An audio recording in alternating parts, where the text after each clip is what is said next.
The Citadel of Salahaddin is one of the most prominent landmarks in Islamic Cairo. It was built by the Ayyubid dynasty between 1176 and 1183 AD, and it's named after its main builder, Salah al-Din, who was the first sultan of Egypt under the Ayyubid dynasty. The citadel overlooks Cairo from the top of a hill, and it's been an important fortress, palace, and museum over the years. In this video, we'll explore the citadel, including its mosques, palaces, and secret tunnels. Let's get started. This is a view of the Citadel of Saladin from the top of a nearby building. As you can see, it's situated on top of a hill and it overlooks all of Cairo. At the base of the citadel are the streets of Islamic Cairo. Islamic Cairo is the area within the walls of the medieval city of Cairo that was built by Saladin when he conquered Egypt in 1169. Islamic Cairo contains many famous sites like the Al-Azhar Mosque, which was built in 970 and is considered to be the oldest mosque in Cairo. This mosque is still used for prayers today.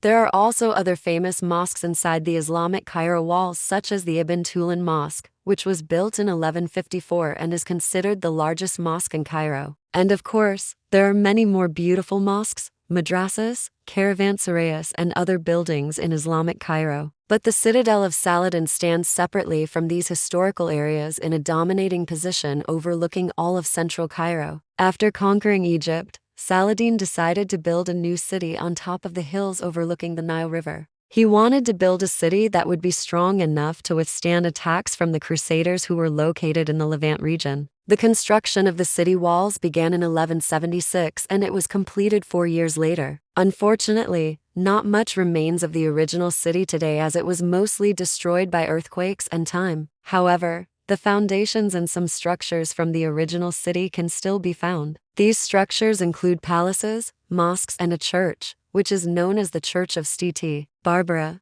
It was built in 1192 by the Frankish Crusaders and it's dedicated to Saint Barbara, who was a Christian martyr. Today, the church is no longer used for worship but has been converted into a museum. Inside the church, you can see its beautiful architecture and learn about the history of the Crusaders in Egypt. Another interesting place to visit in the citadel is the Alabaster Mosque. This mosque was built by Sultan Al-Aziz Othman in 1214 and is considered to be the first mosque in Egypt where the minbar or pulpit was made entirely out of alabaster stone. The reason why the mosque was built was because Othman wanted to show off his wealth and power to the other Muslim rulers. This is why the mosque is decorated with beautiful carvings and inscriptions that praise him and his family. You can also see the tombs of some of his family members in the mosque's courtyard. But there is much more to discover in the citadel, so let's continue our exploration. We're now going to visit the Palace of the Aghas of the Citadel. This palace was built by Sultan Hassan in 1356 and served as the residence of the Aghas of the Citadel. The Aghas were the governors of the citadel and they were responsible for its defense and administration. They held a lot of power and wealth, so they lived in luxury in this palace.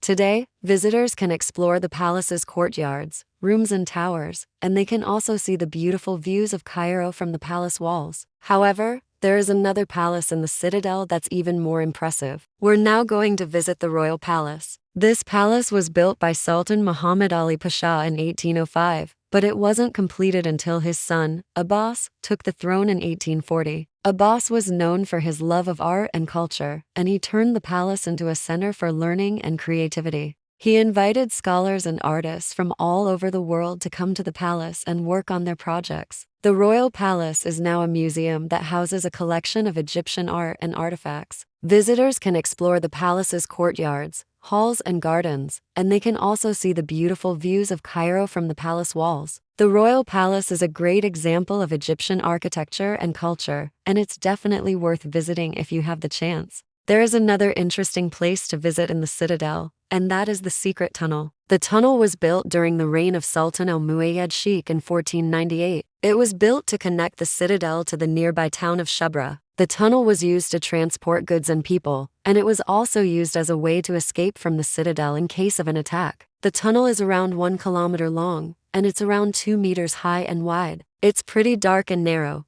so you have to crawl through it in some parts. The tunnel is now open to the public, and you can explore it if you're looking for an adventure. Finally, there is another interesting place to visit in the citadel, and that's the National Military Museum. The museum was established in 1835 and is considered to be the oldest museum in Egypt. It houses a collection of weapons, armor, and other military artifacts from ancient times until the present day. You can see mummies of ancient Egyptian soldiers, as well as weapons and equipment from the Ottoman, British, and French armies. The museum also has a library and an archive that contain a lot of information about Egypt's military history. The Citadel of Saladin is truly a fascinating place to visit. It's a historic landmark that offers stunning views of Cairo and houses beautiful mosques, palaces, and museums. I highly recommend visiting it if you ever go to Egypt. If you enjoyed the video, please don't forget to leave a thumbs up. Also, if you have any questions or comments, feel free to leave them below. Thanks for watching and see you in the next video.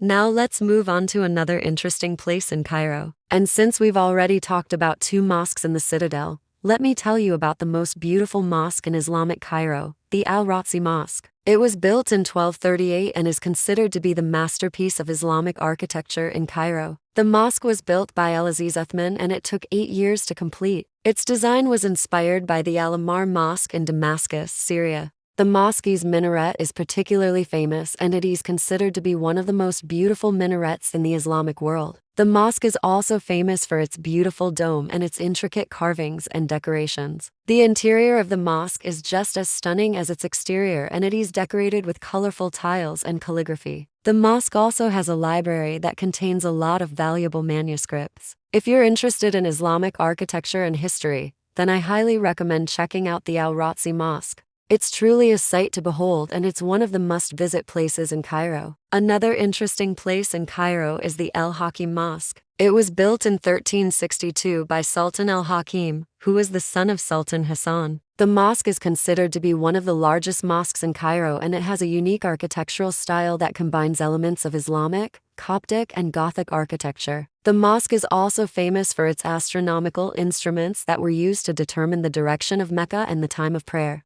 If you want to learn more about Egyptian history and culture, then I highly recommend visiting the Al-Hekma Mosque. It's a fascinating place that offers a glimpse into the past. I hope you enjoyed learning about the history and culture of Cairo. It's truly a fascinating city with a rich heritage. If you plan on visiting, I highly recommend checking out the Al-Ratsi and Al-Hakim mosques. They're both stunning examples of Islamic architecture and history. And don't forget to visit the Citadel of Saladin, the Church of Sidi Barbara, the Alabaster Mosque, the Royal Palace, the Secret Tunnel, and the National Military Museum. Thank you for watching and I'll see you in the next video.